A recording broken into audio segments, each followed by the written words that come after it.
Today we are fixing a broken wheel stud on a 2003 Forester. This is a winter beater vehicle. I would not recommend this on a nicer car, a newer car, but if you're just looking to replace a broken wheel stud without doing the whole front wheel bearing assembly, you have like a 1996 Pontiac Sunfire or something and you're just trying to keep it running as cheap as possible, this is probably the best way for a car like that. The very first thing you want to do is take your new wheel stud that you'll be installing and stick it in the freezer, and you'll see why in a few minutes. Now obviously the car's already jacked up. I already pulled off the brake caliper, the caliper bracket, and the rotor, so everything is already out of my way, so I can just punch these out. Take an air hammer. This is a $13 investment at your local Harbor Freight. If you do not have one of those or you can't spend the $13, a regular hammer or a sledgehammer will also work. Before we are able to push this out the back, this front surface is not very flat because of the way that it's sheared off, so we're going to actually grind this down. We'll get a cutting wheel and give us a flat surface. Otherwise the punch from the air hammer will not sit on this. It won't really be effective. What I'm doing here is I'm literally cutting a notch almost like a flathead screwdriver has so that the air hammer chisel can sit into the middle of it. Then I'm starting with the air hammer to push this out, and I'm finishing it off with a rubber mallet. So you can go straight to a rubber mallet or a hammer or a sledgehammer to hit this out. The only thing is it might just take you a little bit longer to hit it out going straight to that method.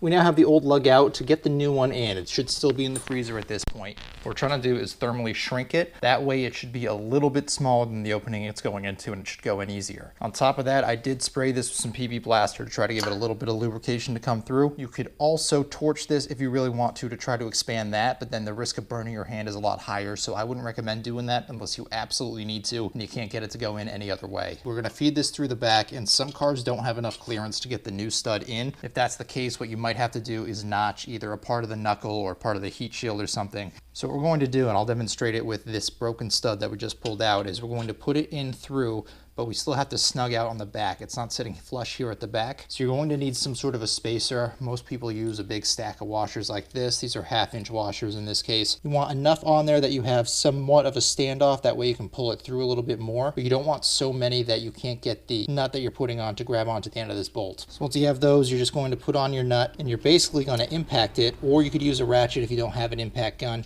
until it flushes out and it gets pulled through on the inside, and you want it to be completely flush with this back face. Now the reason you need these washers as a standoff is if you put the nut all the way down onto the stud, you're still going to have a gap of something like a 1/2 inch or so between this face here and the edge of the nut, so it's not going to be able to tighten down far enough to pull it all the way through. So like I said, I'm just using a washer stack. What you could also use is something like this. This is an old axle nut, and that'll also give you a standoff, but make sure if you're using something like this, you still have a couple washers on the edge. I actually wouldn't recommend using these because the clearance between the center of the washer where you're putting all the pressure and the outside is pretty much unsupported, so that could buckle in. On top of that, if you don't have those extra washers and you have your nut that you're putting through, it's just going to sit here like in the center pocket a little bit, and you're not necessarily going to pull the stud out. You're just going to push this acorn nut into your axle nut. So I would try to avoid these if you can, but if you have no other options, they could be used. It's just a little sketchy. Two final notes: if you have a stack of washers,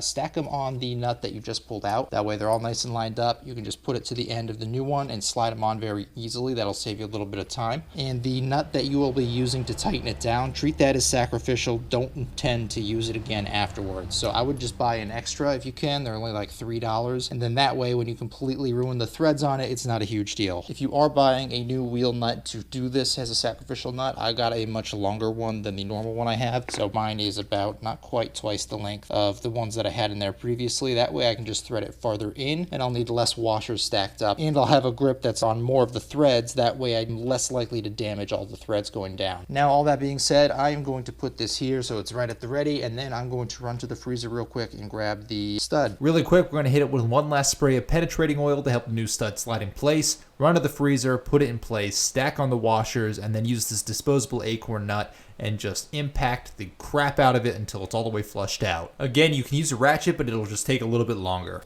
Now getting in here and looking at the stud we just put in, you can see that head, that rounded head here on the back, is flush up against the back of this hub. There's no spacing anywhere around it. I already stuck my head in here and took a look. It's good to go.